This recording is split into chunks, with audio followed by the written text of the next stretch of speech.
Disclaimer: this video contains topics of sexual violence, not to cause any mental or emotional harm to those who view it, but to further educate us all. Please feel free to leave at any moment, and thank you for your attention. My name is Luz Mendez. I am from Guatemala. I am a member of the National Union of Guatemalan Women. As part of the women's movement for a long time, in the past, I took part in the peace negotiations. I was a member of the delegation of the Guatemalan National Revolutionary Unity to the peace negotiations. I was the only woman member of this delegation. And there I was struggling to achieve the recognition of women's rights. Strategy. Thousands of women were victims of rape, massive rape. When the soldiers came to the indigenous communities, they raped women, and usually they were killed as part of the massacres. But many of them survived. They are still living in Guatemala. They are still suffering the consequences and struggling to continue their lives, to grow up their children, to contribute to their development in their communities. But with that burden on their minds and on their hearts. Are not the random acts of individual soldiers. They are military tactics used to shame and demoralize women, tear communities apart, and control populations. Many women and girls suffer torture and mutilation in front of their families. Others are impregnated to shift the ethnic balance of territories. All face the physical, emotional, and social consequences of rape.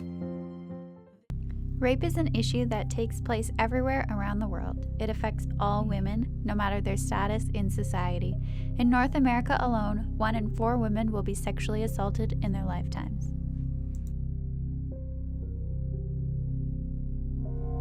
This is not a single campus issue. This is not an individual issue. This is a cultural problem. We have a huge issue with rape culture on all college campuses. There was a study that was done that shows that men on college campuses who are perpetrators are more often than not repeat offenders. The average number of people a perpetrator will sexually assault is 6, according to this study. It is, and I'm saying, I'm not fighting for myself. And I'm fighting with this woman. Fana Ibrahim, I'm a Sierra Leonean scholar. I describe myself as a feminist scholar and activist. I do a lot of activist work. I'm the president of the 50-50 group of Sierra Leone. It has been released on women. Oh, don't do this, don't do that. Oh, why were you there? Why were you wearing that dress? Why were you in that dark alley? People have rights to be where they are. People have rights to be to wear what they want to wear. But when that culture when that is so ingrained in the culture, that it's the woman's responsibility to prevent rape. That's very scary, isn't it? So that conversation has to take place at that level, that no, the onus is on all of us.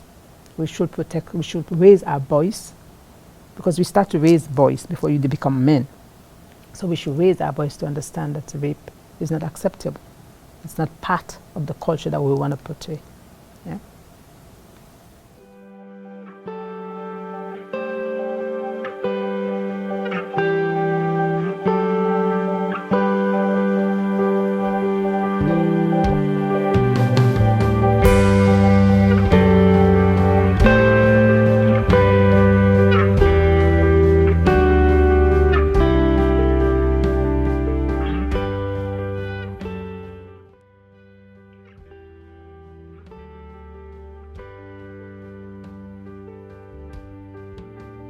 I became involved in this struggle for justice for women in the world because of that debt.